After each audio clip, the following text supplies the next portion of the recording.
Good morning, everyone. This is P. Shivacharan, history faculty. I teach history for UPSC and also for Group 1. So, you know that we have already completed this APPSC, Paper 1 AP History part, Indian History and AP History part. So, we will have just a discussion on this paper. If you see the question paper, the first question which was given, examine the survival and continuity of the Harappan culture in the present times. I think this was a question which was already asked in the UPSC few years back. The same question is repeated in the APPSC now. Okay, survival and continuity of Harappan culture in the present times. If you see,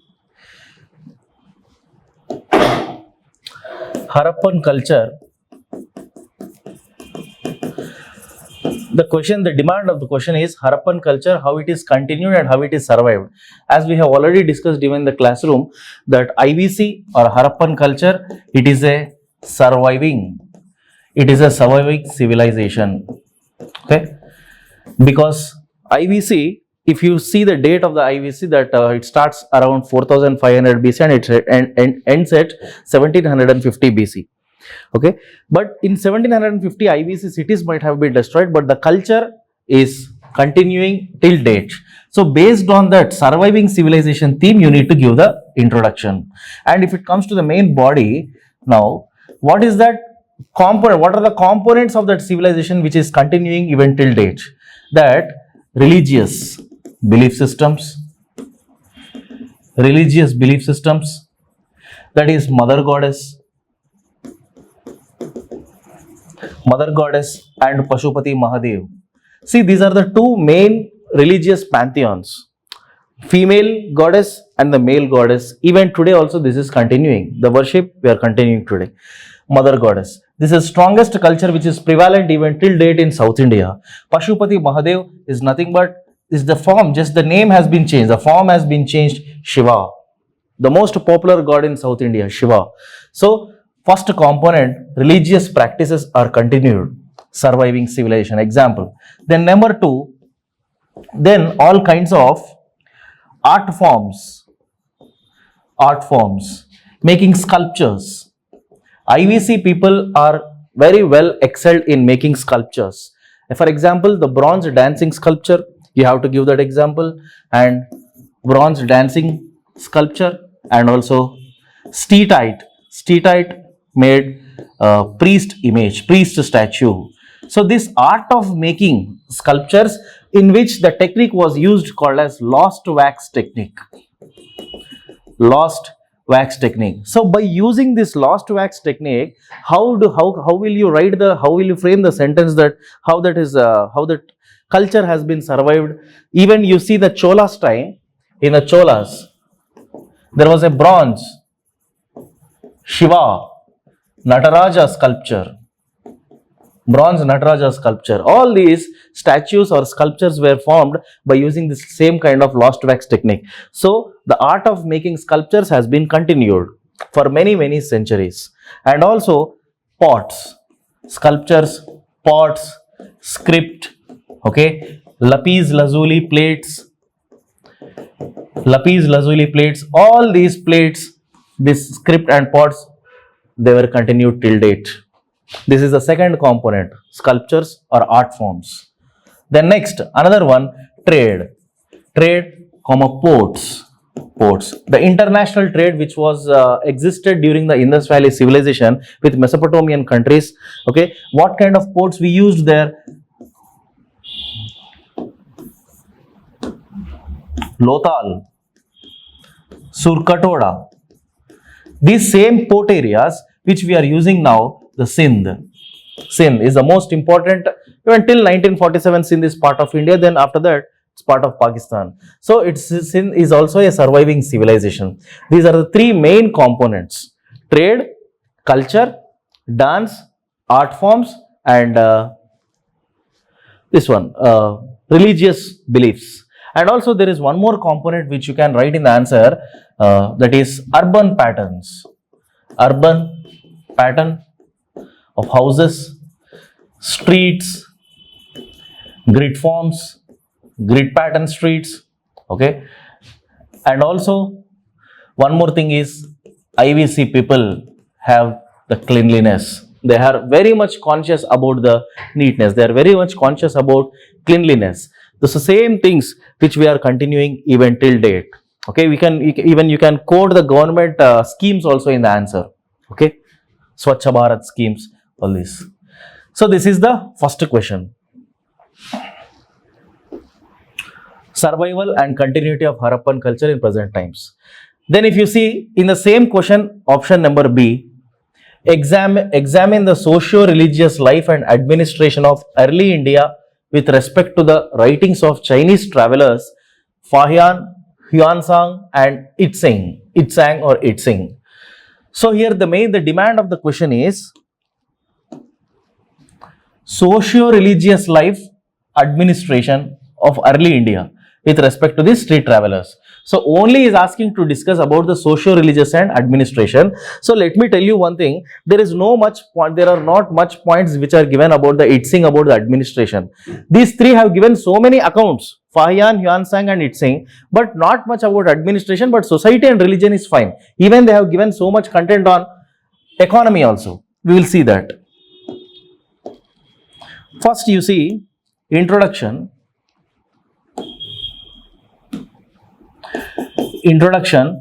these three are Chinese. I'm just telling you the theme. These three are the Chinese travelers. These three are the Buddhists. What is the purpose of their visit to India? Their purpose of their visit is to pilgrimage centers. They did not come to India to settle here, but they came to India to visit all the Buddhist pilgrimage centers, like example Gaya. But after coming, they settled in India. Okay, they were very much impressed with the Indian culture and the Buddhist culture. Then, in the main body, you can write Fahian came during Chandragupta II regime. During Chandragupta II, Fahian settled in India around 399 AD and left India around 414 AD. Fahian. What is that account given by Fahian? Untouchability. Fahian gave information about the practice of untouchability in the ancient India. That too particularly during Gupta's times, untouchability. Then Fahian also discussed about priestly class monopoly on the society. Priestly class monopoly. Fahian also discussed about how the lower castes are living outside the cities. They were not allowed to live within the vicinity of the upper classes. Okay, this is about the society, and also Fahian only gave information about society. Then after this, Fahian also told about Kauris. Kauris means it's a mode of transaction. Okay, it's a mode of transaction. Even historians are confused about what is this Kauris which was mentioned by Fahian, but according to some rare sources, Kauris means trade transactions. It might be a metal, or it might be a coin which is used as a mode of transaction. This is about the Fahian. Then next, it's Huansang. Huansang came to India. He visited India during the regime of Harshavardhan, and Huansang came to India around 616. He settled in India till 629. For almost 13 years, he is in India. Huansang is very, very important. Huansang, he visited not only Harsha but also Pulakesi too, but also at the same point of time Narasimhavarma I, Pallava king. Harsha is a king of the North India, is a lord. Pulakesi II is a lord of the Deccan. Narasimhavarma is a lord of the South India, Pallavas regime. Now during these three regimes, Huansang made some commentaries about the society. For example, let's say the point number 1 told by Huansang, decline of Buddhism in South. This is the first point mentioned by Huansang about the society or about the religion. As he is a Buddhist, he admired Buddhism, but when he came to South India, he was very much disappointed with the South Indian kingdoms. Example, Vengi Chalukya kingdom is there in the south, and that was the age of Shaivism. They completely destroyed the Buddhist aramas, chaityas, stupas. That was reflected in the Hyeonsang's accounts. So decline of Buddhism in south, particularly during Vengi Chalukya's regime. Right. Next, he told mostly about the elephants. Elephant population in the Srikakulam and Orissa. Elephants. He mentioned about the forest regions, tribes, the tribes who settled in this forest region, and more about the elephant population there. Then, when he came to South India, he made some comments on the people's complexion. People of South are dark in the complexion. Okay, and also he told that Pulakesi too, administration have feudal army. Pulakesi too, the greatest king in the Deccan, he ruled the whole Deccan. He is the lord of the whole Deccan, but with the support of his feudal army. It was mentioned by Hyeonsang. And also, yeah, this is about Hyeonsang. Then third Chinese traveler, Itzing. So there are some, the particular year in which he came to India, it's very difficult to mention Itzing, but one thing we can say for sure that he came to India after death of Harsha. After death of Harsha. Around 674. We are not sure about this year. Approximately around 672, 673, 674 AD. Harsha died in 647. Okay. Then Itzing, we do not have much accounts of the Itzing, but Itzing made some comments on Rajputs' social life.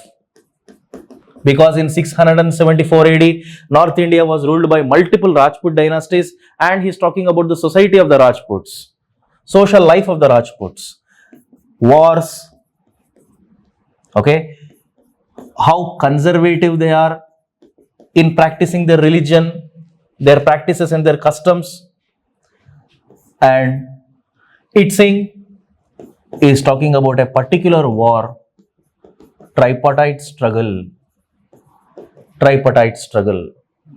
So many people were killed in this tripartite struggle. This struggle was for 200 years between three kingdoms. They are Rashtrakuta, Gurjara Pratihara and Pala. These three kingdoms are fighting for one city. That city is Kannauj. He mentions about how much amount of destruction that took place in the North India. Itzing gives this accounts. So these are the three Chinese travelers, gave some insights into the Indian society and religion. Right.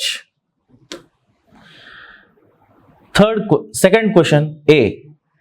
Examine the manner in which the Chola village administration had contributed to the growth of village autonomy as indicated by Uttara Merur inscription. It's an expected question. Even during the mains crash course also, I have given you some points about this answer, how to write this. Okay. Cholas, whenever you write any mains answer, I told you that to identify a keyword in the entire question, and based on that keyword, introduction must be given. What is the keyword there? Cholas is one keyword, or otherwise village administration is another keyword. Just glorify the Cholas in the south in the introduction part. How to glorify? Just 3 lines enough, or 3 to 4 lines about Cholas. Glorifying the Cholas, they have navy technology, or otherwise Cholas are the first kings to cross the Indian subcontinent and conquer the other parts of the world, Indonesia, these things. That is the greatness of the Cholas. Then paragraph change, then administration. Cholas are the first kings in India to develop local self-government. As per Uttara Merur inscription, Cholas are the first kings who followed the decentralized administration. Decentralized administration. They divided all the villages into wards, and it's very, very important. Always your main answer must be with your main answers must be substantiated with even facts also. Wards are called as kadambams. Wards are called as kadambams. Every ward, every village will have committees called as variums. These committees are called as variums, and these variums will supervise the village administration, tanks, gardens, irrigation, agriculture, education, tolls. These are all the functions. These are all the functions of the variums to look after these functions as according to Uttarameru inscription. Then this whole system is based on the election system. Elections. The members who are contesting the election, will be decided the people of the village through a process called Kundavalli system. It's a pot election system. Okay, and there are set of qualifications. There are set of qualifications prescribed by the Chola kings to whom they are contesting the election. That age must be between 35 and 70. That she must be expert in maths, expert in accounts, he must own land, he must be a taxpayer. These points are enough for the Chola's village administration. Understand? Examine the manner in which Chola village administration. It was a direct question, direct static question. Okay, according to the Uttarameru inscription, this inscription was given by Parantaka Chola. Okay, right. In the second question, B, explain Alauddin Khilji's market regulations and discuss their impact. Market regulations is okay, fine, and even he asked to discuss the impact. For this, little bit you have to think. Alauddin Khilji is enough. He himself is enough for us to give the introduction. Alauddin Khilji is the first Muslim Sultan in the entire history of the Delhi Sultan to conquer even the South India. Okay, and turn them as the feudatory kingdoms. Alauddin, or otherwise you can give the introduction. Alauddin Khilji is the first Sultan in the entire history of Delhi who brought the market regulations, reforms, his market regulations. He started new markets near where he started these new markets. He started these markets in Delhi near cantonment areas. And these markets must be specifically mentioned with the Islamic names, Sarai Adils. Okay, if you remember these Islamic terms, it will be good. Okay, at least half mark. Okay, if you forget also it is fine, but it's very important to mention Sarai Adils, Islamic terms. And also Alauddin Khilji is the first Sultan. He is the first Sultan to dictate the prices of goods in these markets. He himself dictated the prices. All the goods must be sold in the markets according to the prices dictated by Khilji, and they are very low. And also there is marketing officer. Next point, he appointed the marketing officers to check the corruption in the markets. Those marketing officers are called as Rais Parwana or Shehna. There are two types of marketing officers. Alauddin Khilji constructed also markets in the highways for the benefit of the traders. Alauddin Khilji particularly emphasizing on army. These goods are meant for the army. So he is asking only about the market regulations. Now the next paragraph must be changed and you have to write why he is doing all these things. Alauddin Khilji reduced salaries of all the government officers and even army, because he maintained 4 lakh standing army, 4 lakh army is there for Alauddin Khilji. So it's impossible for Alauddin Khilji to give very high salaries for all of them. So he reduced the salaries. At the same time, he sold or he dictated the prices at very low price. So in this way, he balanced economy. In this way, he balanced the economy by reducing the salaries and also by reducing the prices of the goods. Okay, fine. This is first component of the question. Now there is one more component in the question. What is the result? Impact also he asked. First point, it ended the corruption in the market.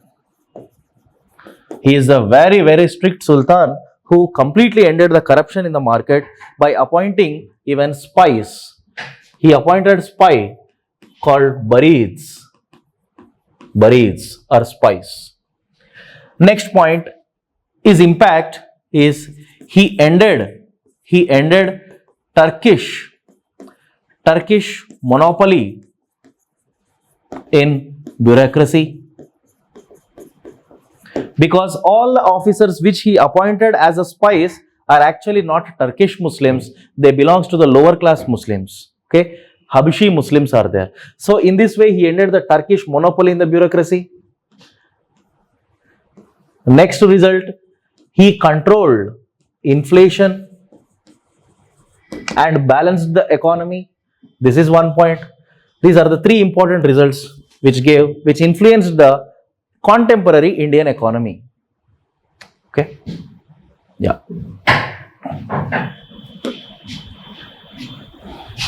In the third question A. Discuss the features of the Mughal architecture and examine the influence of Hindu elements on Mughal architecture. This is the question. He's asking, the main demand of the question is not about the Mughal architecture, but what about the Hindu elements adopted in the Mughal architecture. So introduction can be given about the Mughal architecture. That Mughal architecture is it's a finest blend of the Indo-Islamic art and architecture. Then if you come to the body, just give one paragraph about the greatness of Mughal architecture. What are the features of Mughal architecture? That Pietradura, floral designs, writing calligraphy on the walls, jali works. These are all their own features which were brought from the Persia or otherwise Turkey. But it's very, very difficult to give the answer about the Hindu elements on Mughal architecture. As per my knowledge, I'll just tell you just 3 points. Hindu elements which were adopted. Hindu elements. Domes, not 3 to 4. Domes. Dome is a structure which was used by, a dome is a type of architecture which was used by Islam. It's not something new to India. It was adopted from Hindu or Buddhist. Basically, actually, dome means from Buddhist architecture, but necessarily you can even write Hindu also. Okay, that's a part of Hinduism only. Buddhism merged in Hinduism. Domes. The next one is Chhajjas. This is one element of decorating a monument which was adopted from the Hindus. Chhajjas. Chhajjas means it's called as overhangs. It's one type of decorating a monument. I'll explain that. Chhajjas. Third one, Jarokas. And fourth one, Chhatri. Chhatris. Chhatris means it's like an umbrella like structure, but it is a floral motif. Floral motif. Chhatris are the floral motifs used to decorate a monument. Okay. Chhatris are floral motifs.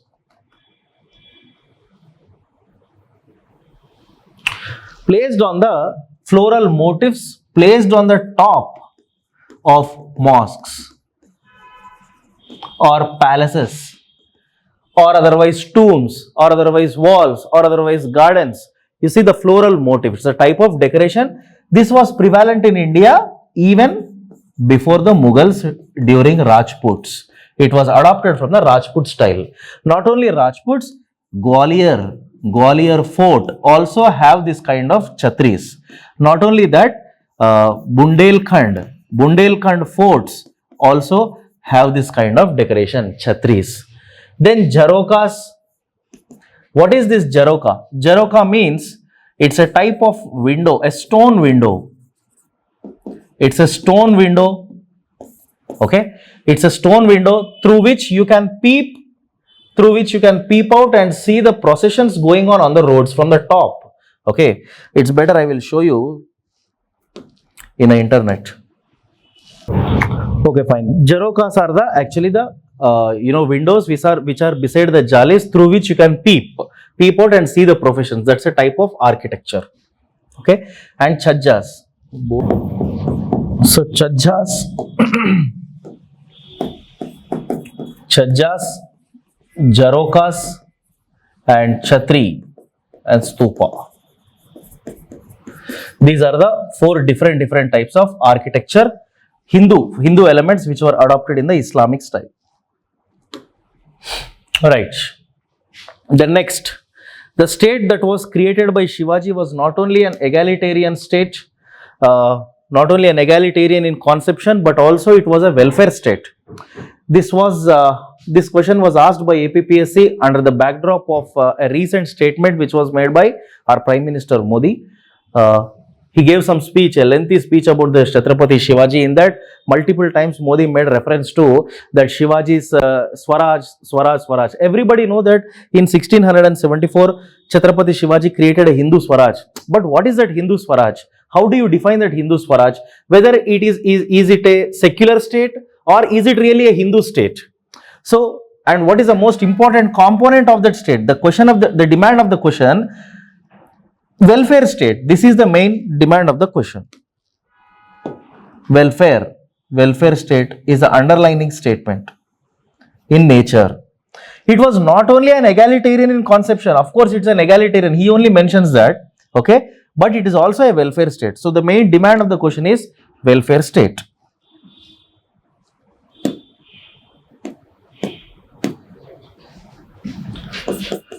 So what do you mean by this welfare state? You see, 1674, Shivaji created Swaraj. Then from 1674, Shivaji took very much care on droughts, because this is the biggest problem of the Deccan. The biggest problem of the Deccan is droughts, because Maharashtra, the topography of the Maharashtra, it's in the Deccan Plateau, and the Deccan Plateau, few regions in the Maharashtra, it comes under the rain shadow region, so there is no rainfall, so frequently droughts. So he took so many measures to control this, to control the droughts. Not only that, Shivaji extensively, he measured the lands for the benefit of the agriculture, farmers. Measuring the land is very, very important. One more, he improved the irrigation sector. Shivaji have given evidence also, we have to give. According to one edict, a rock edict, Shivaji have given one rock edict. This is called Rock Edict 3 of Chhatrapati Shivaji. In that he gave an inscription. That inscription is talking about the irrigation, tanks, wells.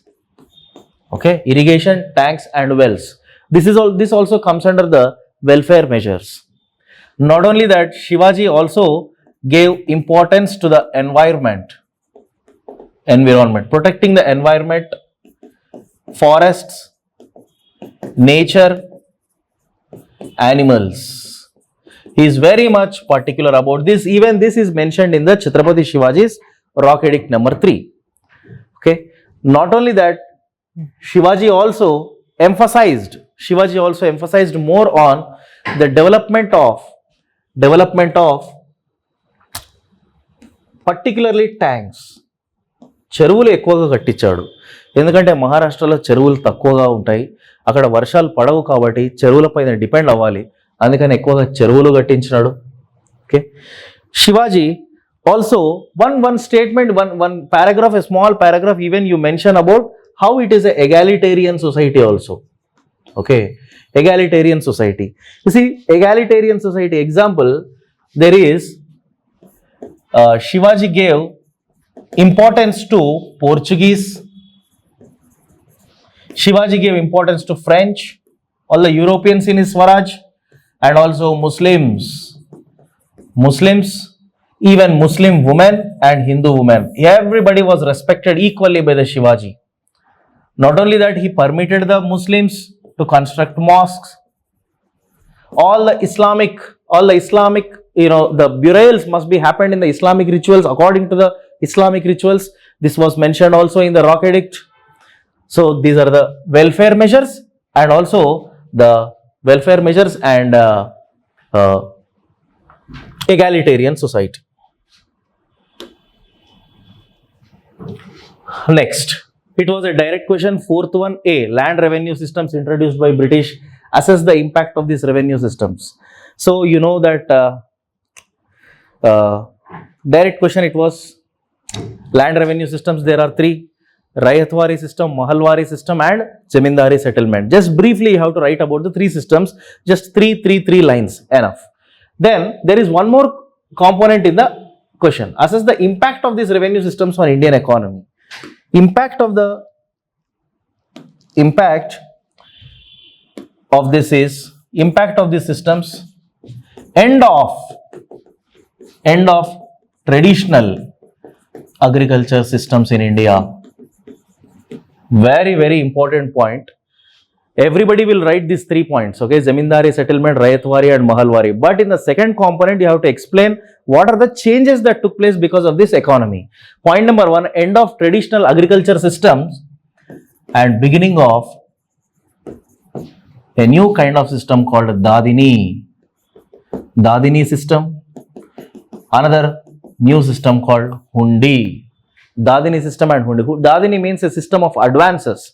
An intermediary. Dadini means an intermediary who is between the British planter and a peasant. So Dadini is a mediator, and he will take the commission, and also he will give the advance. He is also called system of advance or system of intermediary. And Hundi is a financial instrument. Hundi is a financial instrument, okay, which is used as a mode of exchange or a transaction. It's used like a currency, or it is a legal tender, okay. These kind of new systems emerged because of this revenue systems. End of subsistence crops and beginning of commercial crops, or maximum commercial crops were cultivated. Example, indigo, tea, coffee, rubber. Migrations from the rural areas, because farmers cannot bear this agriculture. They are very expensive agriculture, and also it is not profitable for the farmers, so they migrated to the urban areas. Another change in Indian economy is the status of the farmer. The status of a peasant was deteriorated to the status of a tiller. Understand? These are the most important changes. Then, next question, 4th B. Assess the social reform movements in the Muslim community during 19th century. That is one component of question, social religious reform movements. Second component, contributions made by Syed Ahmed Khan. So, Muslim reform movement, just I will tell you, in the 19th century, there is one movement called Wahhabism movement in 1829, started by Rai Barelvi. Second, Deobandi movement. Then third, Faraizi movement. Then fourth, Aligarh movement. You have to describe about these 4 movements. Then another part of the question, particularly contribution made by Ahmed Khan. So, Syed Ahmed Khan, what is his contribution? He started Aligarh movement. For the betterment of the Muslim community, he started giving Western education to the Muslims by establishing a college, Anglo-Mohammedan Oriental College, that later turned as Aligarh Muslim University. Not only that, Syed Ahmed Khan gave call for the unity of the Muslims in his magazine Tahdhib-ul-Akhlaq. Very important. Syed Ahmed Khan written a magazine, Tahdhib-ul-Akhlaq. So in this magazine, he gave for all the Muslims of India to be united and also fight for reservations against the Hindus. Because one side you see the development of rapid development of Hindu community because of the reservations, and contrary to that, he is giving call for this. Then also he started an association called United Patriotic Association. United Patriotic Association was founded in 1887. Why she started this? Against INC. INC is founded in 1885. UPA is founded in 1887 to counter the Congress. Okay, to counter the Congress, because Congress is dominated by the majority of the upper class Hindus only. There was no Muslims at all initially in the Congress party. So this is his contribution. Okay. Then next one, fifth, explain the factors that led to peasant movement in India and examine its impact on national movement. Right. Factors led to peasant movement, and he is asking the reasons for peasant movement. Right. Reasons are very simple. First component of the question. Reason number 1, revenue settlements. Jamindari system, Rayatwari system collected or extracted huge rent from the peasants. That is reason number 1. Reason number 2, exploitation by the Jamindari section. Reason number 3, exploitation by the money lenders, the middleman, money lenders who give loans to the farmers. Reason number 4, reason for the peasantry movements. Reason number 4 is Teen Katiya system, which was prevalent in the Bengal. Teen Katiya system, particularly for indigo cultivation. These are the reasons for the peasant movements. But examine its impact, national movement. This is whatever the reasons I told you now. The whole nature of peasantry movements, they changed around beginning of the 20th century. Why the nature of the peasant movements changed is in 1917, see, this is an interlinking point. Russian Revolution. 1917 Russian Revolution gave birth to the party called CPI, or 1917 Russian Revolution gave birth to the emergence of a new ideology in India, that is communism or socialism. The birth of these new ideas led to the formation of Kisan Sabhas. All the Kisan Sabhas who founded their own provincial riot associations in India are socialists. Example, Baba Ramchandar, Acharya N.G. Ranga, these are all socialists. They were inspired by the Russian ideology and they started Kisan Sabhas. Okay, this is what the impact in the national movement. Socialist ideology, communist ideology, formation of Kisan Sabhas. This must be written in the second component. This you have to link with the Russian Revolution, birth of communist ideology. And also peasant movements, examine its impact on national movement. In the national movement, the impact of peasant movements, Gandhi, Patel, Babu Rajendra Prasad, Acharya, J.B. Krupalani, all these are the peasantry leaders who gave their contribution to the peasantry movements in India. And also birth of socialism, communism. And also one more impact is in 1937 general elections. 1937 general elections. Before this 1937, in 1936, INC have given a Kisan manifesto. Kisan manifesto. All the points in this Kisan manifesto are regarding the support of the farmers. Okay. They told to the farmers, they promised the farmers they will clear all the demands of the farmers. See, this Kisan Sabhas are making huge impact. 1937, All India Kisan Sabha. So one component is reasons, another component is impact on national movement.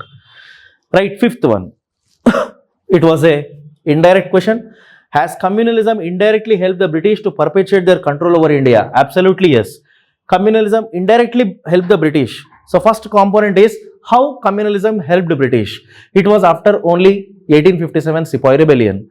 After Sepoy Rebellion, you see the beginning of the Muslim communalism because of the Sir Syed Ahmed Khan. British started playing a tool, it's playing a game called divide and rule game by putting Syed Ahmed Khan in the front face. Okay. Aligarh Muslim University, another factor. Aligarh Muslim University, the first principal is Theodore Beck. That Theodore Beck provoked Syed Ahmed Khan to give call to all the Muslims to unite against the Hindus. That is the beginning of communalism. Second, immediately the impact of that beginning of Arya Samajists in the Indian society. Arya Samajists have provoked Hindu violence, Hindu communalism. So this definitely it perpetuated their control over India. Okay, and also another example, 1902 Curzon. Curzon brought partition of Bengal policy. Partition of Bengal. When he partitioned the Bengal, he successfully divided the Indian society into Hindu and Muslim for the first time. So through that, British controlled the Bengal. Second, examine the indicate traits of communalists and assess their impact on modern history.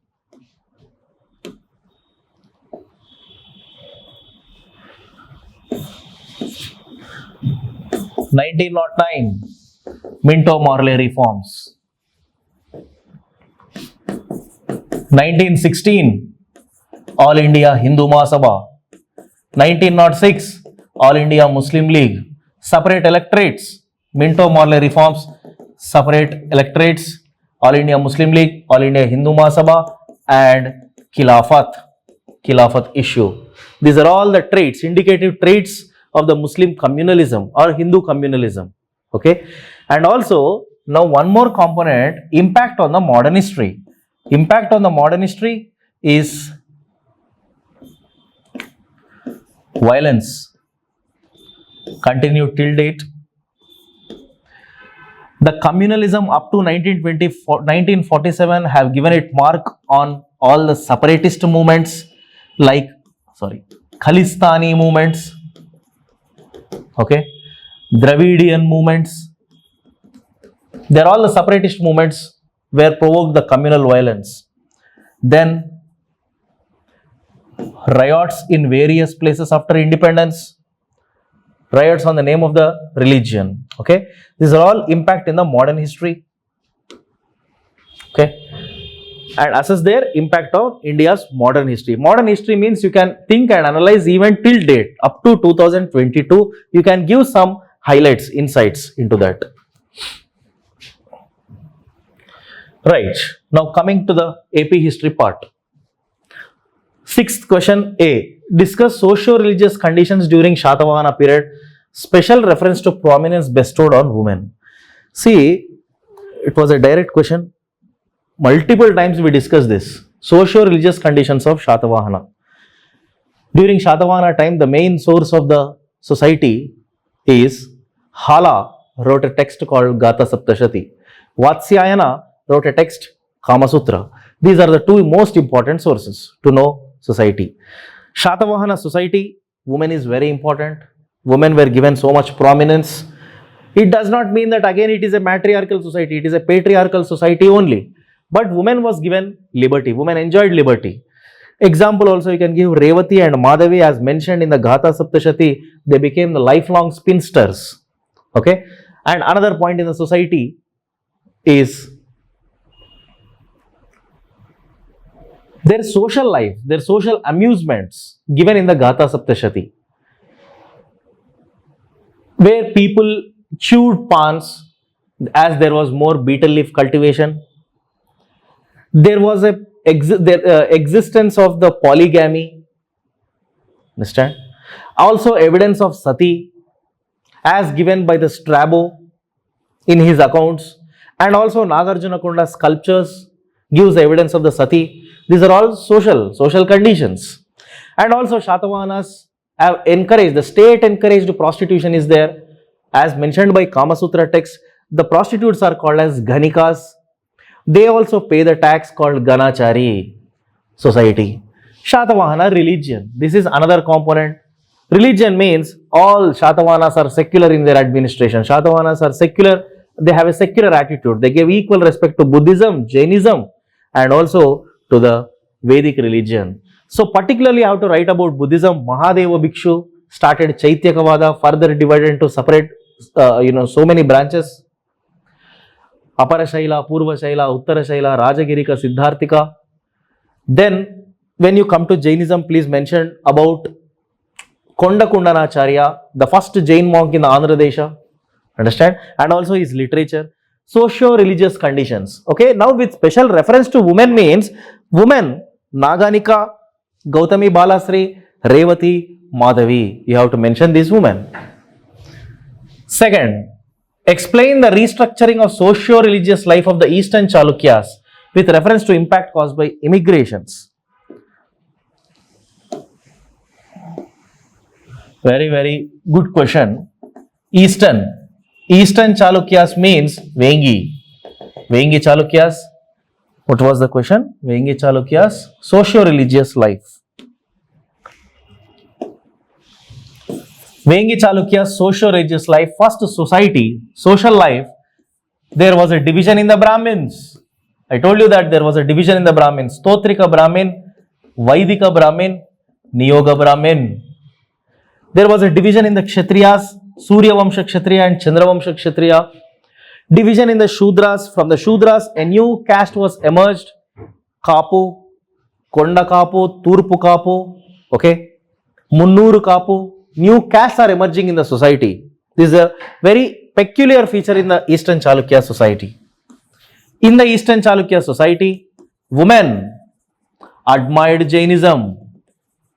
The wife of Kubja Vishnuvardhan have admired Jainism. Not only his wife, so many queens admired Jainism. They built basadis for the Jain monks. They arranged Simha Parishads. Simha Parishads means conferences for the Jain monks or also for the Shaivites. Whereas kings admired Jainism. Kings admired Vedic religion. Understand? In the Eastern Chalukya, in the Vengi Chalukya society, first time there emerged the emergence of the worshipping village goddess. Village goddess, the most important village goddess worshipped by these people are Malaguramma. Village goddess is Malaguramma. Social life. Now, religious life, I'll tell one important point. Based on that, you can construct your answer. Buddhism. Buddhist aramas transformed into Shaivite centers. This is what told by Pyansang. The same sentence must be repeated here. Buddhist aramas, Draksharama, Draksharama, Kshirarama, Somarama, Amararama, these are all aramas, they turned into Shaivite centers.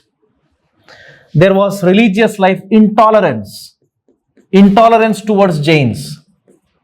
Example you can give, the best example for the intolerance showed towards the Jains, Pampa Kavi, he migrated to Vemulavada because of the intolerance of Shaivites.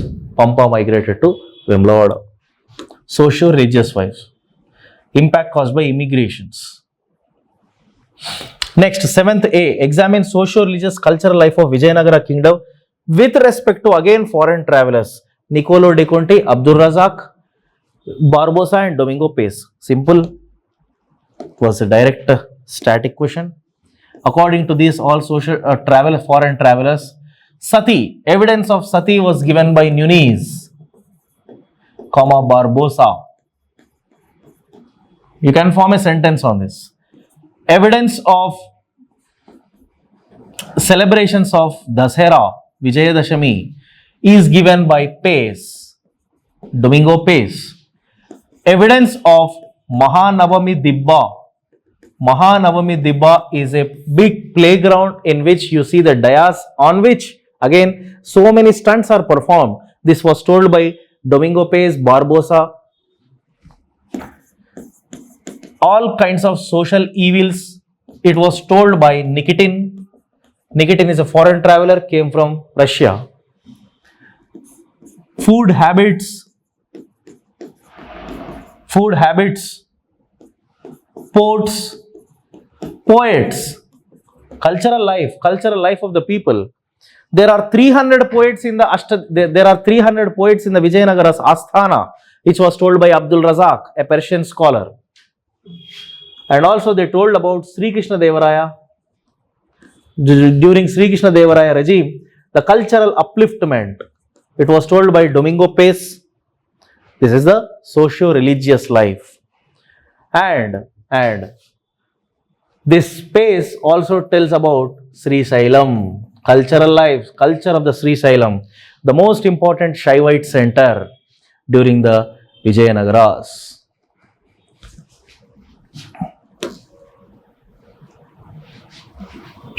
Next, examine the socio-culture religious conditions of the Reddy kingdoms with special reference to development of Telugu literature.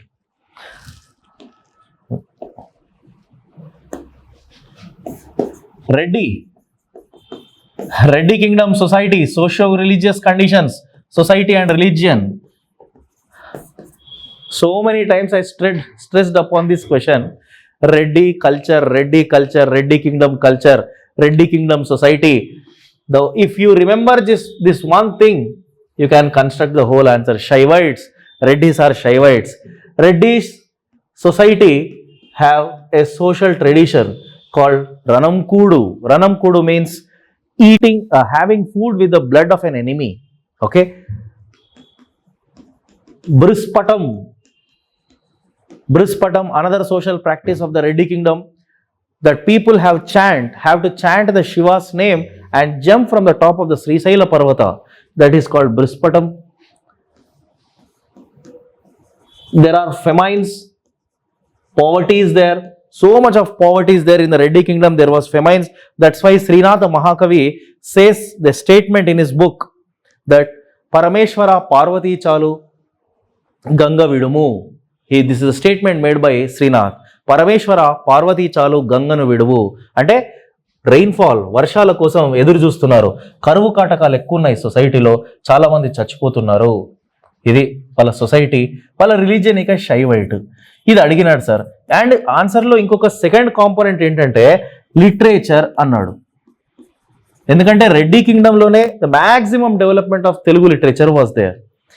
That Kumaragiri Reddy wrote Vasantharajeeyam, Srinatha మహాకవి, కాశీఖండం, భీమాఖండం, పల్నాటి వీర చరిత్ర, all these books. Then after that, Gurjada Apparao contribution to the social reform. Gurjada Apparao, you have to know about him. He was born in 1862, died in 1915. Apparao was employed in the Ananda Gajapati's office, okay, in the Vijayanagara Samsthanam. On the request of the Ananda Gajapatis, he composed so many songs. He composed some songs called Mutyala Saralu Chandassu. ఆయన ముత్యాల సరాలు అనే ఒక ఛందస్సును వాడి ఎన్నో దేశభక్తి గీతాలు రాసినాడు. ఆనంద గజపతి వాళ్ళు చనిపోయిన తర్వాత వాళ్ళ వైఫ్ రిక్వెస్ట్ చేస్తుంది, పాటలు రాయవయ్యా అంటే. ఆయన అద్భుతంగా రాస్తాడు కవిత్వాలు, పాటలు అన్నీ. Gurajada Apparao. Okay, he's called as నవయుగ ఆంధ్ర వైతాళిక, భావ కవిత వైతాళిక. Devulapalli Prabhakar, a historian, Devulapalli Prabhakar says the history of Gurjada is the history of Telugu literature అని అంటాడు. Okay, he is most famous for his Natakam, a drama called Kanya Shulkam, which portrayed the characters of Girisham and Maduravani, which was taken as a theme from the Mruchakatika. Understand? And also he wrote so many songs called Neelagiri Patalu. Understand? Next, there was a question on Gidugu Ramurthy. Gidugu Ramurthy, Vyavaharika Bhasha. Gidugu Ramurthy is the first Telugu poet who transformed the nature of the Telugu literature from traditional poetry to the modern poetry, modern literature. Gidugu Ramurthy wrote a paper called Telugu in 1919. He wrote a paper called Janana, which is the first paper in the Vyavaharika Bhasha. First of all, Vyavaharika Bhasha means a simple Telugu language. Understand? Vyavaharika Bhasha. He also wrote a script for Savara tribes. He composed a script for the Savara tribes in the Srikakulam forest tribes, Savara tribes.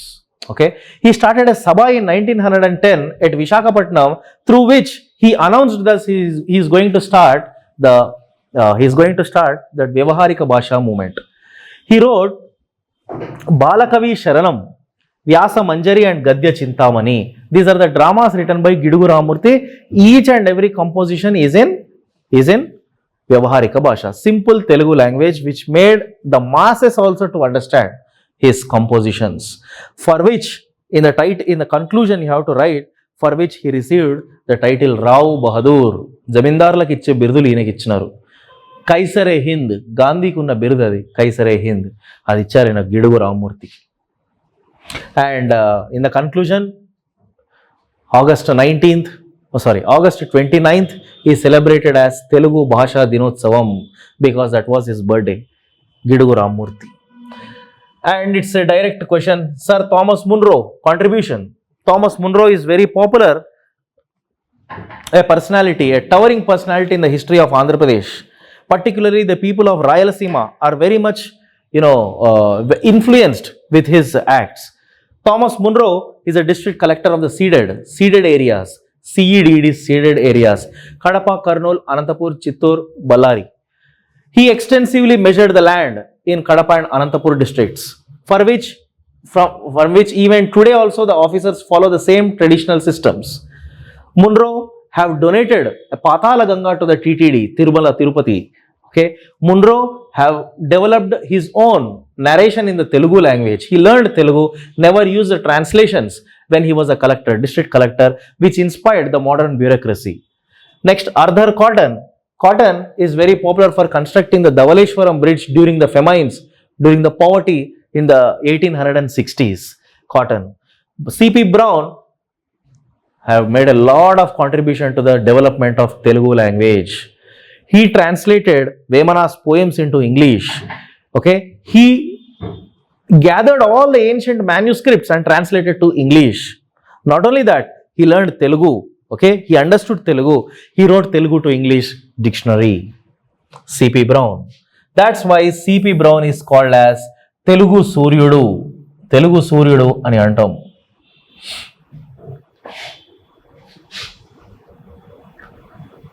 Examine the role of Alluri Sitaramraj in the Rampa rebellion.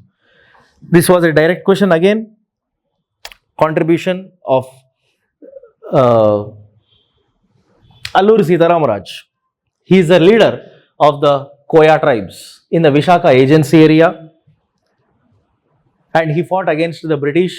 He looted the police stations, Chintapalli police station, Addatigala police station. He looted the money and he looted the weapons from the police stations, for which he is very much popular for the guerrilla war tactics against the British. That's why, which made the British to appoint a commissioner, Rutherford, to kill him. But finally, because of a conspiracy, he was caught by Vanchu Menon, a Jamindar, for which he got the capital. He was encountered by Major Goodall, one of the commander. Okay.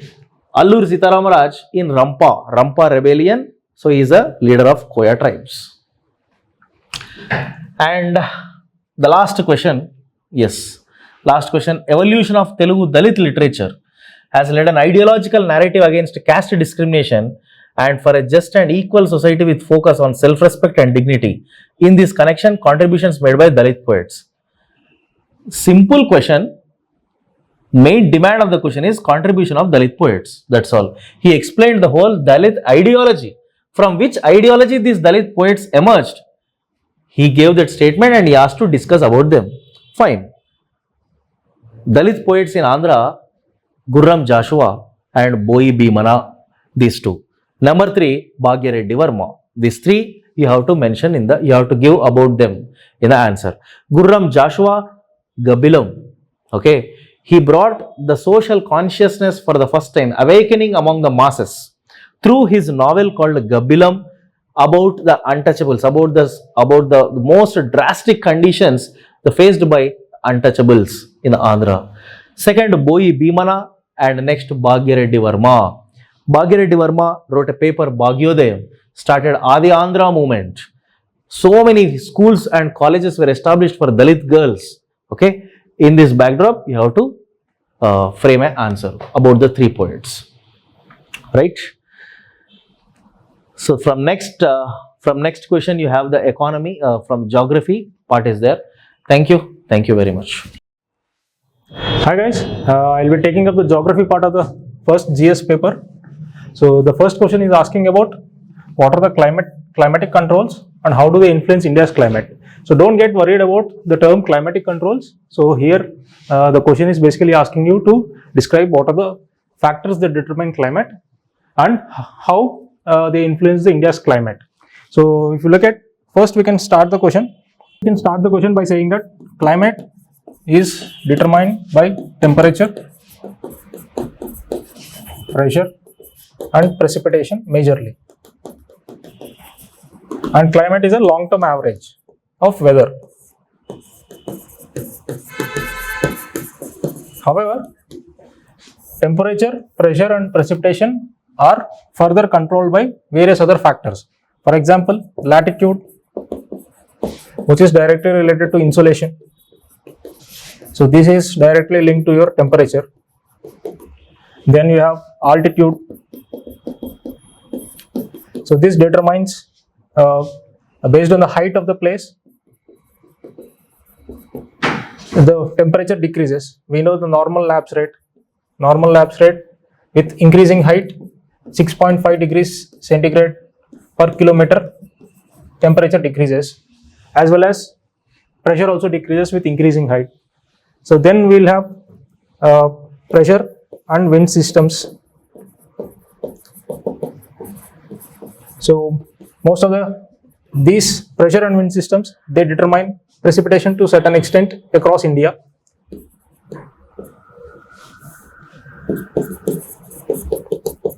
Through cyclones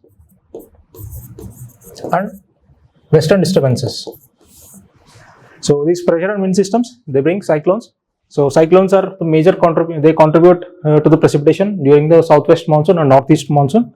Similarly, western disturbances, they bring rainfall to the northwestern parts of India during the winter seasons. So then other factors we have are, one is ocean currents. But the impact of ocean currents is not very high when it comes to India.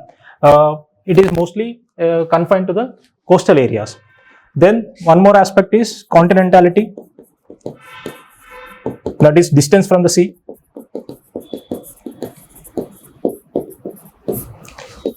So one more aspect is relief. So relief is important because this is resulting in orographic rainfall. So if you look at the case of Western Ghats, the windward side of the Western Ghats, lot of rainfall. So compared to the leeward side of the Western Ghats. So similarly, if you take the southern slopes of Himalayas, they also receive a lot of rainfall. So this is because of the impact of the relief and the orographic rainfall that is resulting from this. So these are the major factors that are determining climate in India. So now you have to further explain how each factor is contributing to the climate in India. For example, take the case of latitude. Latitude determines your insolation, and which in turn determines your temperature. So we know that India is between 8 degrees to 37 degrees latitudes. So this is mostly in tropical and subtropical belts. So most of the climate that we observe in India is tropical and subtropical in nature. So then second aspect is altitude. So if you look at the case of Himalayas, the climate of the Himalayas is not constant. It continuously changes with temperature, with increase in height. So if you look at even the vegetation also, so vegetation keeps on changing as we go, as the altitude increases across the Himalayas. So then comes the pressure and wind systems. As I have already told you, the importance of this is in bringing rainfall. So one is through cyclones and one is through western disturbances. So then the impact of ocean currents is not very much when it comes to India. This is mostly confined to your coastal regions where the temperature gets moderated. So then the continentality, this plays a major role when it comes to northern India. So with continentality, the contrast in temperature increases. So if you take the case of southern India, in case of summer, the seasonality will be much lesser. So the extremes of temperatures will be reduced. But when you take the case of North India, the extremes or the seasonality of the climate will be much higher. So if you take the case of summer, temperatures can go up to 45 to 50 degrees centigrade, whereas the winter temperatures can go as below as 0 degrees. So this range of temperature increases with respect to with continentality. So then we have already talked about relief. So how relief is affecting the precipitation that is happening in the region. So in this way you can answer this question. So next we will be talking about the second question when it comes to geography. So 11B. So this is asking about describe the characteristic features of black and alluvial soils of Andhra Pradesh. So this is an expected question only. So basically you have to talk about first formation. What are the factors resulting in the formation of the soils? Then the characteristics.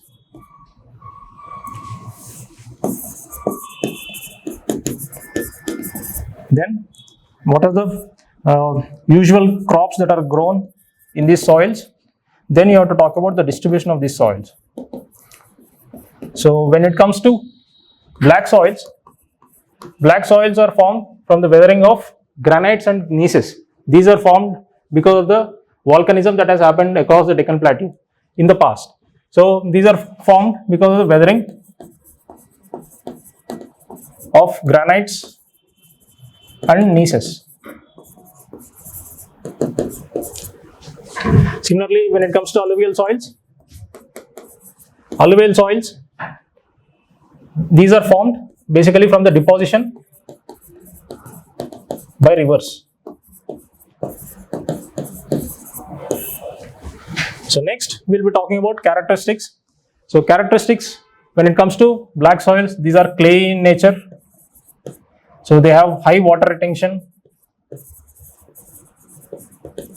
So these are also called as self-plowing soils because the soil expands and contracts with addition or subtraction of water. So in summer regions, we see large cracks developing in these black soils, and as the summer progresses, most of these soils, because of the dryness, they crack and they fall within themselves. So that's why we call them as self-plowing soils. So these are also called as rigor soils. Okay. So now when it comes to alluvial soils, these are formed from the deposition. So these are light gray to ash gray in color. So these soils are rich in nitrogen and potash. Similarly, black soils, they are rich in, because they are being formed from granites and gneisses, they are rich in iron, aluminum, magnesium, calcium and phosphate. So these are lacking in mostly nitrogen, phosphorus and organic matter. But when it comes to alluvial soils, these are rich in nitrogen and potash, but they are also lacking in phosphorus. So all these things you'll be mentioning under characteristics of the soils. Now coming to the usual crops that are grown. So in black soil is also called as black cotton soil. So cotton is one of the major crops that are grown here. Then chilies, then rice is also cultivated in some areas. We have sugarcane that is cultivated in some areas. So then there are pulses are also cultivated. When it comes to alluvial soils, in majority of the cases, rice is one of the major crop that is grown here, sugarcane. So along with this, some horticultural crops like bananas, then coconuts, cashew nuts, all these are grown in alluvial soils.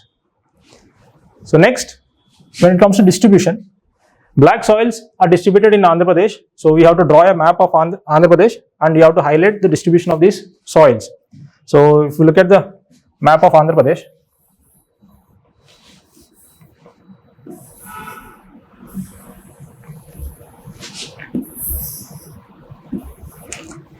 so mostly in the delta areas.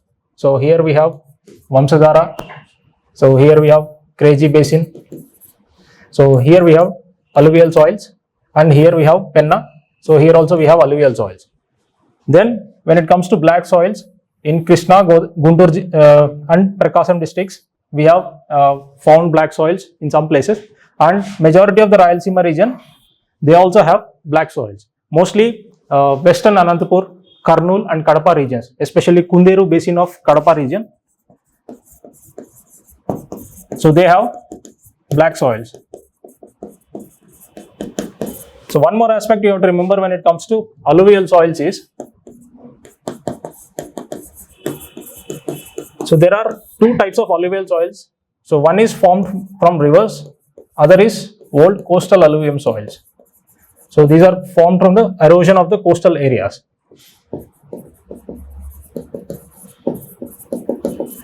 So these are not as fertile as alluvial soils formed from the rivers.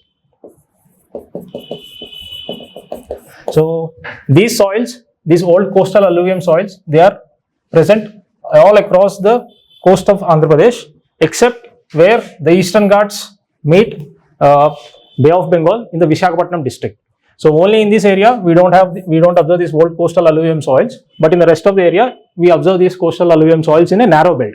So most of these areas, they are used for commercial cultivation, or you can say horticulture cultivation like cashew nut, or some of these areas are covered with mangroves also. So all these things you can mention in this question.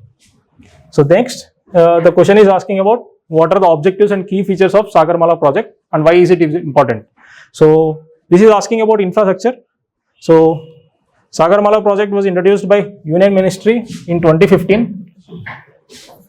So the major objective of this Sagarmala initiative is port-led development.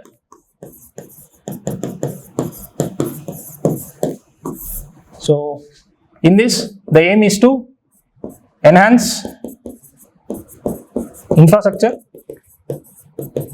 so which enhances or which increases the competitiveness of Indian products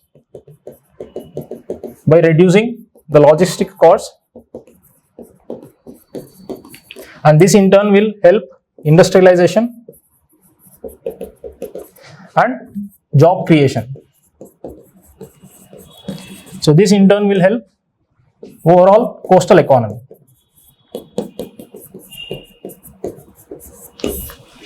So this is the major objective of the Sagarmala initiative. Now coming to the components of the Sagarmala initiative. So there are majorly 5 components. So first is port modernization and new port development. So most of the ports in India, they are not yet been digitized. As a result, the turnover time across the ports varies a lot, and it is much higher than when we compare it to other developed countries or Southeast Asian countries. So right now we are trying to modernize our ports by bringing in digitization of the port activities, and we are also building new ports. Example, Vadhavan port is proposed on the western coast of India. So similarly, the second component is port connectivity. So the major aim is intermodal transport. This is to facilitate intermodal transport. So in order to bring down our logistic costs and to increase our turnover, reduce our turnover time, so we need to seamlessly switch between transportation modes. For example, from ports to railways or ports to roadways. So in India, previously we are not having this, we are lacking this infrastructure. So our ports are not properly connected with railways and with road connectivity. So this project is aiming to rectify this so that we can seamlessly switch between transportation modes. So this will reduce our logistics time and the turnover. It will also reduce our turnover time. So next is port-led development. So in this, we are focusing on creating industrial clusters along these ports,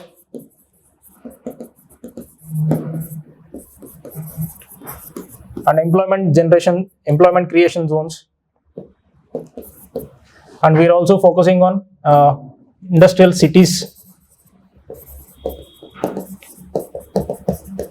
in these areas. So all these things, they are aimed at generating employment. We are also focusing on creating specific port SEZs, special economic zones. So this is to promote industrialization, which indirectly promotes job creation. So the next aspect is regarding your community development, coastal community development. So here the focus is on skill development, tourism, and value addition in fisheries. So through skill development, we are trying to make the people employable in these areas. Through tourism, we are trying to promote more additional job generation. Then through value addition, increasing value addition in fisheries, we are trying, many people in these coastal areas, they are dependent on fisheries. So that is why we are focusing on value addition, so that the income of these people will be increased. So these are the components, various components of Sagarmala. So then we have to talk about why is Sagarmala important. So here you can talk about, first you can talk about the contribution of or you can talk about India's population, where we have to utilize our demographic dividend. So in order to do this, we need jobs. So, but if you look at the case of industries, the contribution of industries to GDP is constant throughout the years, closer to 26%, 25 to 26%. So we have to increase this because labor intensive industries are the answer for our need for generation of jobs. So we need to focus on these labor intensive industries and industrialization. So therefore, this is important. So you can also talk about India's merchandise exports. It is only 1.8% of the global trade when it comes to exports. So all these things you can highlight, and you can or one more thing you can talk about is logistic cost. So right now it is around 16 to 18% in India. So this we have to bring it down to 8% in order to be competitive with China. So all these things you can highlight, and Sagarmala is addressing all these aspects at one go. So next we'll talk about the 12B.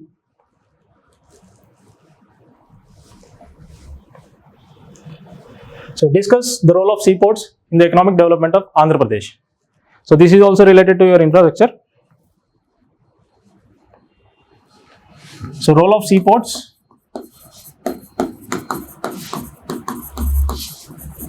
in economic development of Andhra Pradesh. So here you can talk about AP has one of the longest coastlines in India of 974 kilometers, and it approximately comes around to 12% of India's coastline.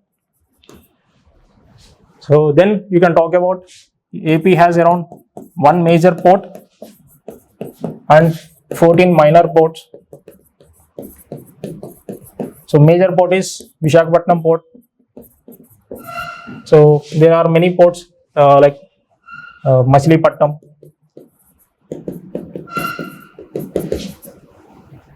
Kakinada, Ramayapatnam, etc. All these ports are there.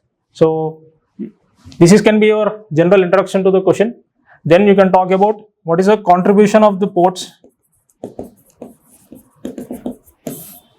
to the economic development of Andhra Pradesh. So if you look at the case, first we can talk about fisheries. So since we are endowed with natural resource in the form of long coastline, so we are one of the leading exporters of fishes and shrimp in India. So exports of fisheries.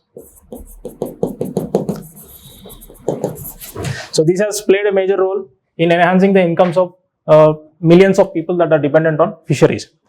So then the second aspect is agricultural products, export of these products. Example, rice export is also one of the major components. Then we can talk about Vizag being a steel hub.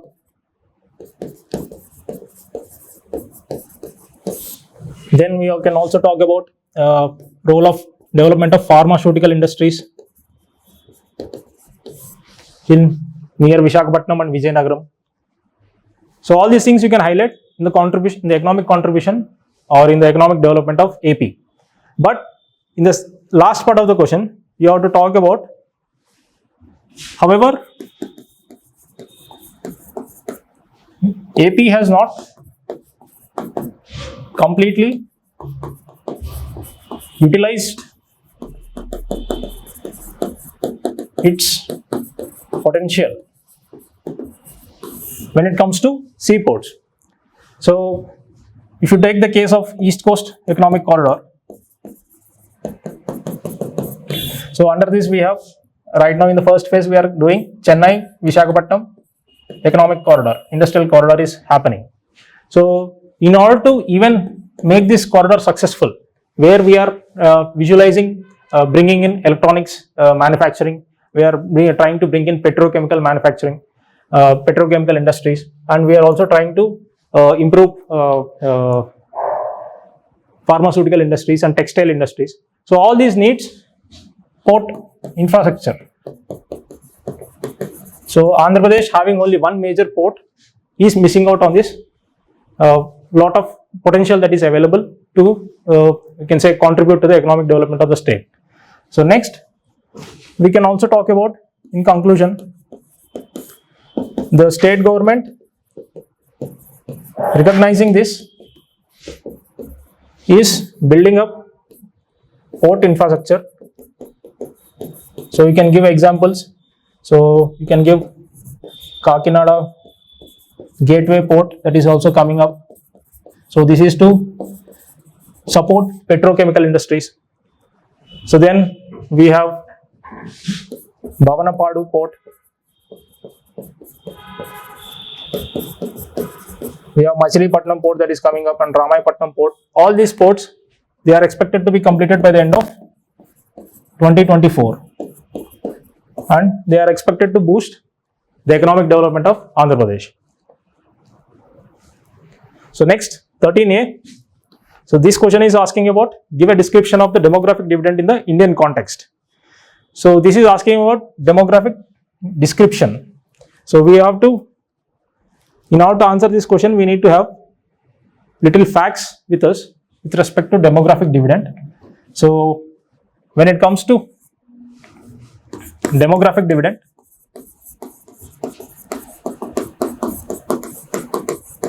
first you can explain what is demographic dividend. Under this you can use the graph of demographic transition theory itself. So in the first phase where the death rates and birth rates are both high.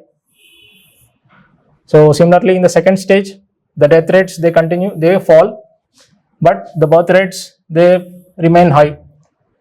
In the third phase, the birth rates are also, the death rates they stabilize and the birth rates continue to fall. So this you can utilize to highlight, this is your demographic dividend.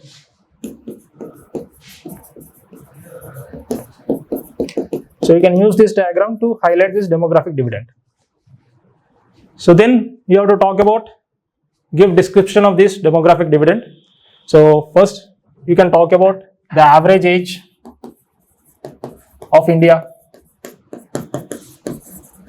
So it is around 28.2 years.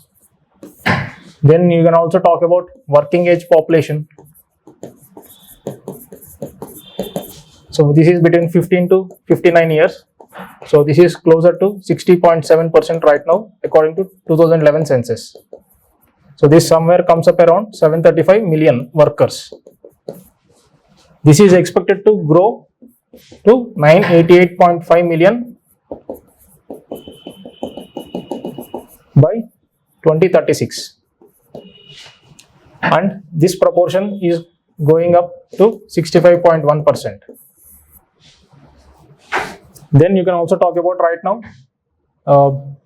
almost 35% of India's population is less than 20 years.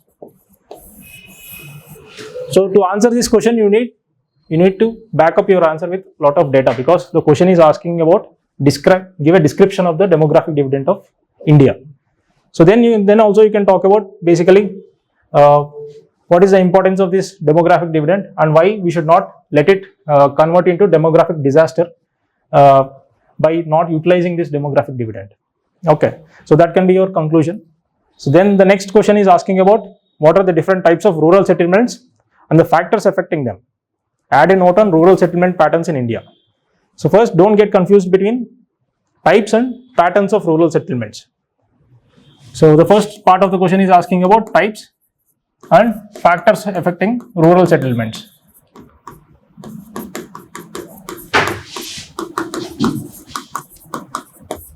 So first, you can introduce your answer by talking about the factors itself. So what are the factors affecting rural settlements? So first is availability of water. Then the second is land, the majorly fertility of the land. The third aspect is terrain. The fourth aspect is building materials.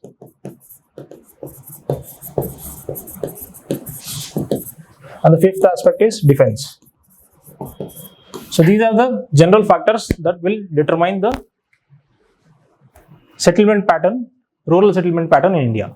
So next we can talk about types of settlements, rural settlements. So majorly we have clustered or isolated or dispersed settlements. So under clustered itself, this is also called as nucleated or compact settlements or agglomerated settlements. So under clustered itself, we have semi-clustered and hamleted. So basically you have to talk about clustered settlements. So cluster settlements are where the entire built up area of the village is concentrated in a particular place, and most of the farms are surrounding this built up area. So most of these clustered settlements, they come up because of various factors that we have talked about. So for example, take the case of Rajasthan, where the water availability is very low. So in that case, wherever there are oases, the settlements are, you can say, are set up around these oases. So that becomes a clustered settlement. Similarly, if you take the case of Indo-Gangetic plains, where the land fertility is very high and intensive agriculture is being practiced. So there the population density is also very high. So as a result, we'll be looking at clustered settlements. Similarly, when it comes to semi-clustered settlements, so and hamleted settlements, both the reasons behind this is social factors that are resulting in the formation of this semi-clustered and hamleted settlements. So if you look at the case of India, most of the villages are divided based on the caste. So most of the villages in India, we see some small settlements that are attached to a village occupied by lower caste. So this is your semi-clustered villages. So where we see lower caste people occupying a place that is attached to the village, but not directly within the village. So next, coming to the hamleted settlements. So this is mostly due to ethnic factors and caste factors also. So but hamleted settlements are majorly because of inhabitation by various ethnic people, or I can say tribal people, where they are belonging to different types. They are occupying different places in a single village. So the major difference between semi-clustered and hamleted is, in semi-clustered there will be a major village, and along with this there will be a small settlement that is accompanying it. But in case of hamleted, all the settlements are small, but they all together come together as a village. So that is a major difference between semi-clustered and hamleted. So most of these hamleted villages we see in middle and lower Ganga plains. So semi-clustered and hamleted villages, these are observed there. So next we will be talking about isolated and dispersed settlements. So the major reason for this is terrain only. So if you look at wherever the terrain is very harsh, take the case of plateaus or mountains, the settlements are dispersed. The settlements are not very compact. So that is the reason why we see isolated or dispersed settlements, rural settlements in Uttarakhand near Himalayas and Himachal Pradesh, and even in northeastern regions, we see these types of dispersed and isolated settlements. So next, the question is asking about patterns of rural settlement. So patterns of rural settlement, here we will be talking about linear, circular or radial, rectangular,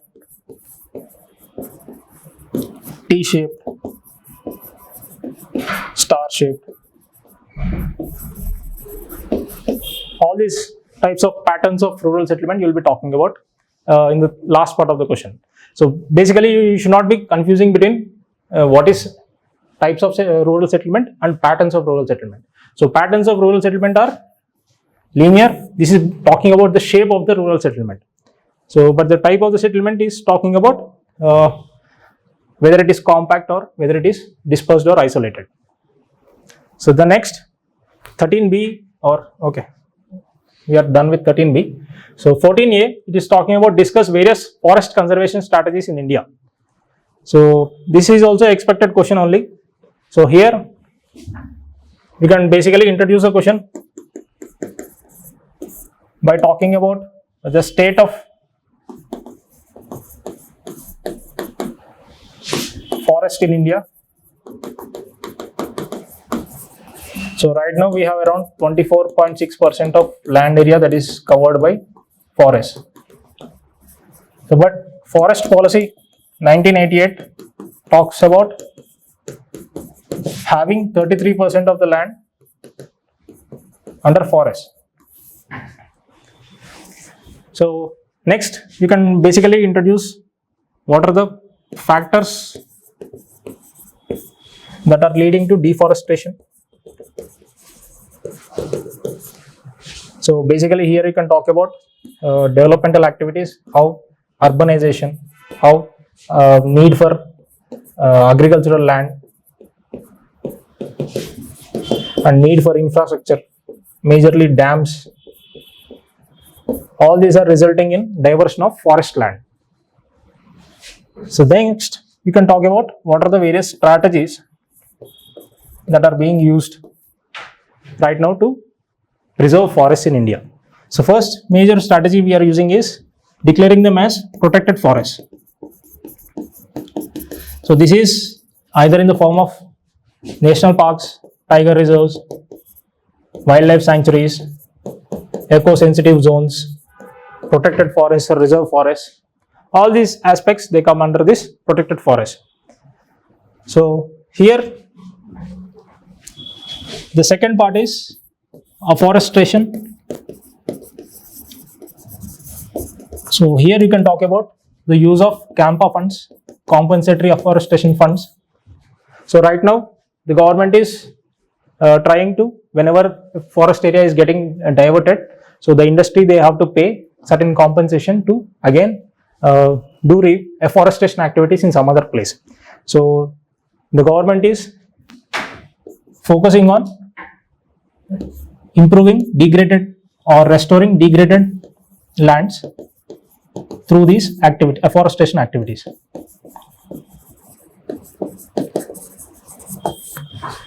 So then we can talk about selective logging.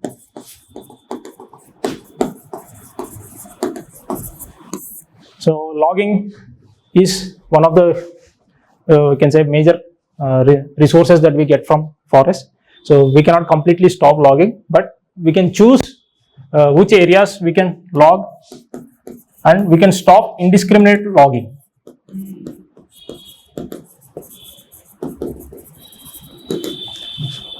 So then forest fire management.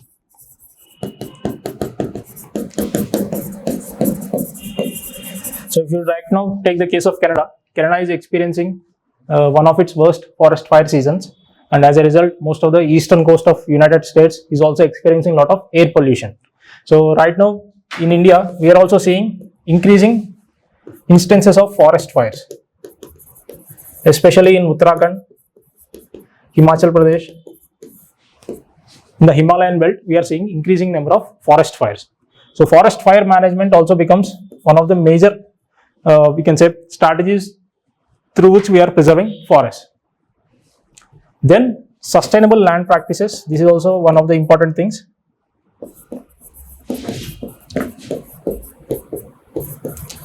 So one of the major aspects why we are continuously taking up forest land is the need for agriculture with increasing population.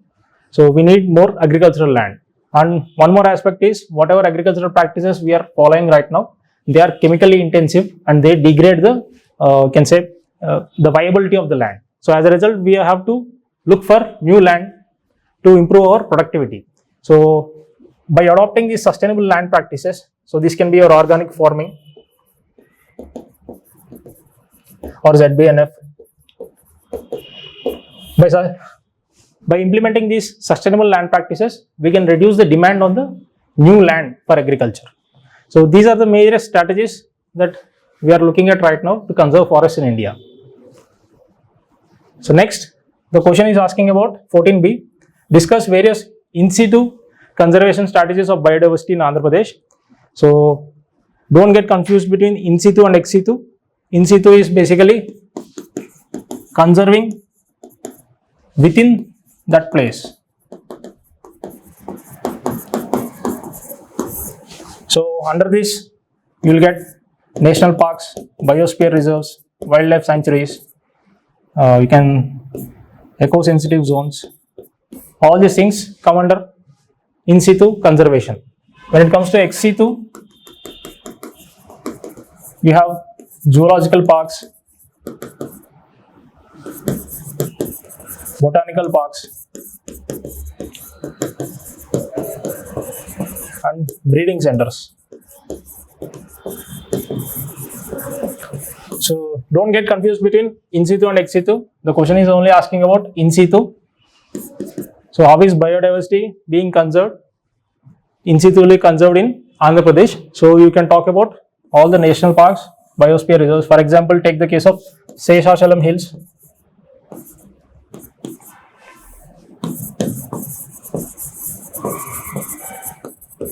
This is your biosphere reserve. So this also has Sri Venkateshwara National Park, and this is also an important bird area. So here we have a red sandalwood. One more aspect is, this is very important, the endemism that is displayed is very high here. So conserving this is very important. Conserving this endemism is very important for conserving biodiversity. So the major reason for high endemism is here Seshachalam Hills through Nilgiri Hills are getting connected to Western Ghats. So as a result, this entire area where Eastern Ghats are getting merged with Western Ghats, it has high endemism. So then you can also talk about Papikunda National Park.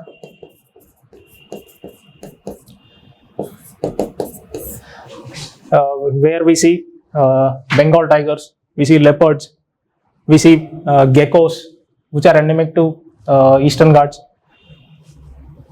Then you can also talk about Koringa Wildlife Sanctuary. So this is for your mangroves conservation. Then you can also talk about Kaundinya Wildlife Sanctuary. So this is in the AP Tamil Nadu border. So this is an important elephant corridor.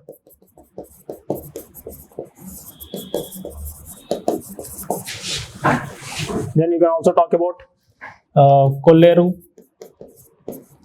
and Rollapadu bird reserves or bird sanctuaries. So this is for to conserve migratory bird species and endemic bird species. So then you can also talk about Kolleru Lake itself. So this is one of the only Ramsar site in India, Ramsar site in AP. So all these things you can talk about under this question. So next 15A is asking about what is meant by environment impact assessment, evaluate it, also give suggestions to make it effective. So first you can introduce this question by talking about environmental impact assessment, how this is a tool to predict environmental impact of a developmental project.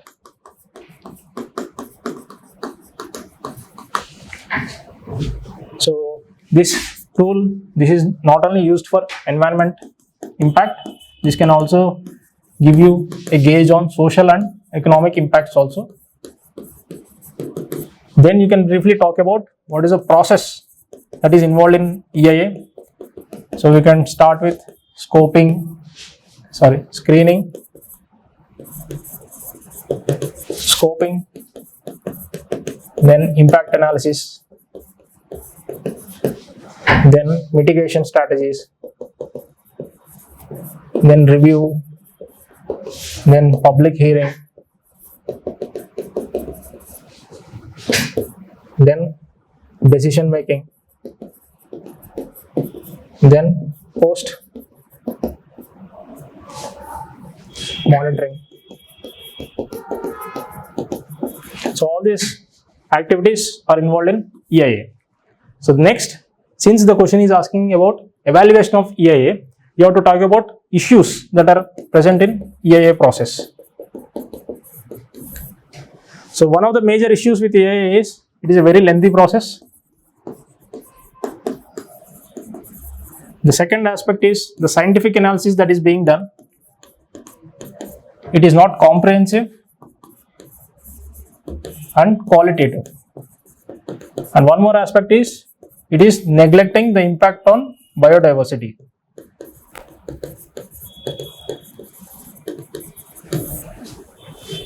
So then you can talk about lack of proper public participation.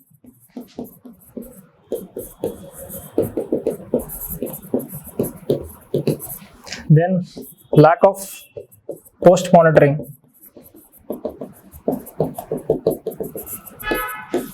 All these issues, and one more important issue is too many exemptions. So especially related projects related to defense or national security, so they are completely exempted from EIA process. So all these are the various issues that are associated with EIA. So in the final part of the answer, you have to talk about what are the measures to tackle these issues. So first is to make EIA an independent authority.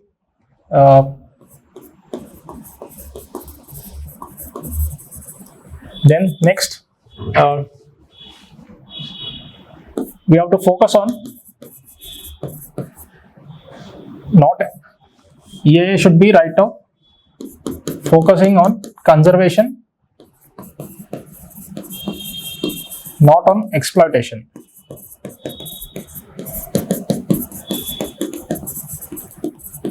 So till now, most of the resources that we have seen, or the utilization of resources, if you look at the basic philosophy behind this is the entire resources that are available on the earth is only for the utilization of mankind. So that is why most of the resources right now are being exploited. So we have to come out of this mindset. So we should be focusing on conservation rather than exploitation. So then post monitoring has to be mandatory, and licenses has to be revoked if they are not following these procedures. So then proper public consultation should be instituted. Then all projects that have significant environmental impact should come under EIA. So these are certain suggestions to improve EIA, environmental impact assessment process in India.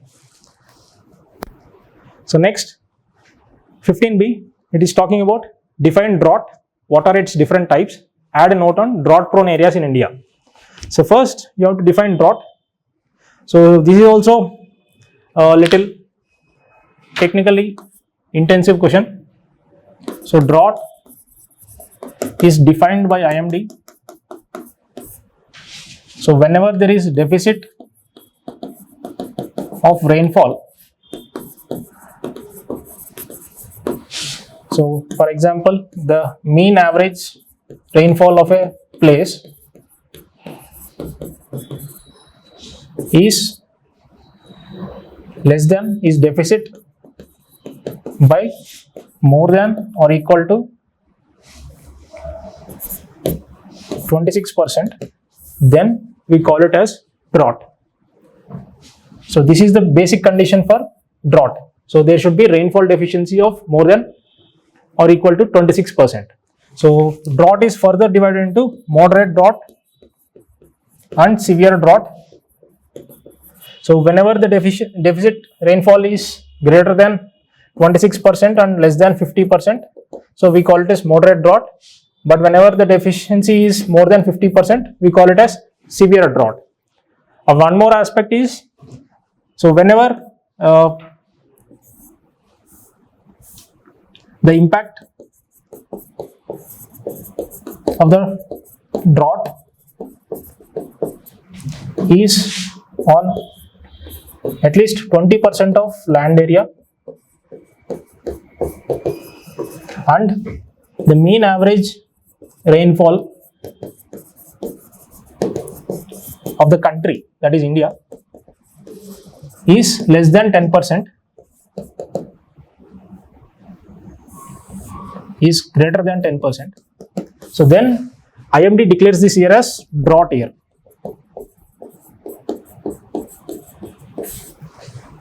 So this can be the first part of the question. Then you have to talk about types of droughts.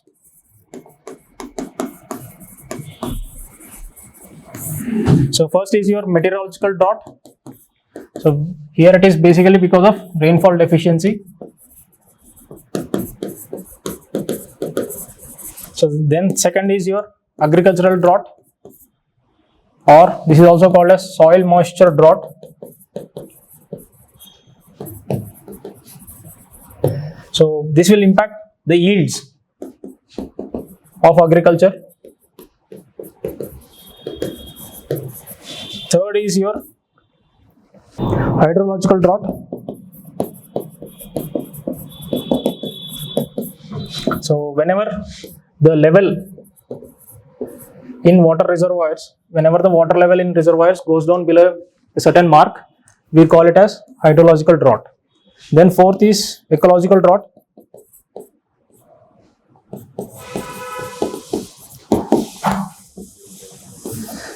So whenever the water deficiency is so high that it is impacting the ecosystem services,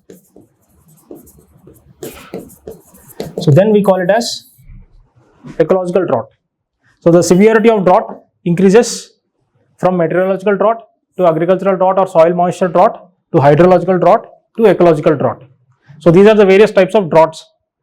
Then you have to, the question is asking about, add a note on drought prone areas in India.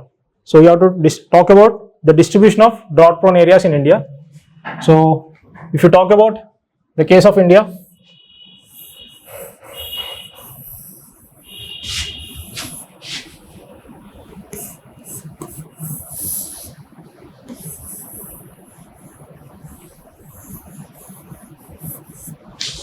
if they take the case of India, most of the western regions to the Aravallis. So for example, your Marustali, so this is your Thar desert, your Ran of Kutch. So all these areas, they experience severe drought. Most of the interiors of the plateau, so your Vidarbha region, northern Karnataka, Rayalaseema region.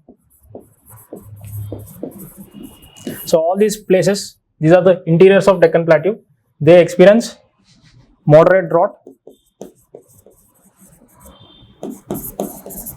or moderate to severe drought. So this can be your extreme drought.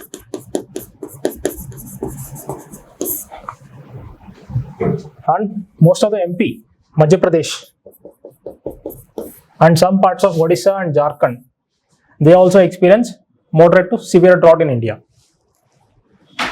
And Ladakh region also experiences drought, but since it is basically a dry region, so that is, you can say, that is a natural part of the ecosystem itself. So these are the distribution of drought prone areas across India. So the extreme drought is happening to the west of the Aravallis, so mostly in your Thar desert, so that is your Marustali region, and in the Ran of Kutch. Then moderate to severe drought is experienced in most of the Madhya Pradesh, that is your Bundelkhand region, and some parts of Jharkhand, some parts of Odisha, and most of the parts of the interior Deccan Plateau. So with this, we'll finish the paper discussion. Compared to last year, I feel this year's geography paper is easier to attempt, because last year there was equal emphasis on AP geography and Indian geography, but this year the emphasis is clearly on Indian geography. So even students who have not read AP geography, they can completely attempt this paper. So I feel this paper is easier compared to last year paper. So with this, we'll end the discussion of the geography and history paper of APPSC mains examination.